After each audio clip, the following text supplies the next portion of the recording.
నా ప్రాణము ప్రభువును గనపరచుచున్నది. నా ఆత్మ నా రక్షకుడైన దేవుని యందు ఆనందించుచున్నది. ఇది దేవుని గొప్ప కృపను పొందిన ఒక సామాన్య స్త్రీ తన రక్షకుడైన దేవుని గూర్చి పలికిన స్తుతిగీతం. ఈమె పేరు మరియా. గలిలయలోని నజరేతులో నివసించే ఒక కన్యక. దావీదు వంశస్థుడైన యోసేపుతో ఈమెకు ప్రదానం చేయబడింది. దేవుడు ఈమెను దయాప్రాప్తురాలా అని పిలిచాడు. ఆమె గొప్ప వంశస్థురాలు కాదు, కాని ప్రభువు దృష్టి ఆమెపై పడింది. ఒకరోజు గాబ్రియేలు దూత ఆమెకు కనబడి, నీవు గర్భము ధరించి ఒక కుమారుణ్ణి కందువు, ఆయనకు యేసు అని పేరు పెట్టుము అని చెప్పాడు. మరియకు ఇది ఎంతో ఆశ్చర్యం. నేను పురుషుని ఎరుగని దానిని కదా, ఇది ఎలా జరుగుతుంది అని ఆమె కలవరపడింది. పెళ్లి కాకుండానే గర్భం దాల్చడం ఆనాటి సమాజంలో ఎంతో అవమానకరం. ఆమెకు భయం, ఆందోళన కలిగించే విషయం.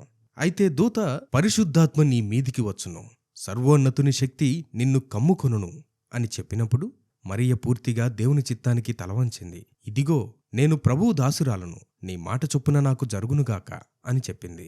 ఆమె యేసుకు జన్మనిచ్చింది. ఆయన మాటలను హృదయంలో భద్రపరుచుకుంది. శిలువ దగ్గర తన కుమారుడు మరణిస్తున్నప్పుడు షిమ్యోను ప్రవచించినట్లుగా ఒక ఖడ్గో ఆమె హృదయంలో దూసుకుపోయినంత వేదన అనుభవించింది. అయినప్పటికీ ఆమె విశ్వాసం సడలలేదు. యేసు పునరుద్ధానం తర్వాత పెంతుకొస్తు దినమున మేడగదిలో శిష్యులతో కలిసి ప్రార్థనలో కొనసాగింది. మరియ జీవితం మనకు సంపూర్ణ విధేయతను నేర్పిస్తుంది. ఆమె తన సొంత ఘనతను కోరుకోలేదు. తన రక్షకుడైన దేవునిని మహిమపరిచింది. కానా పెండ్లి విందులో ఆయన మీతో చెప్పునది చెయ్యుడి అని సేవకులకు చెప్పిన మాట మనందరికీ ఆదర్శం. దేవుని వాక్యాన్ని విని గైకొను వారే నిజంగా ధన్యులు.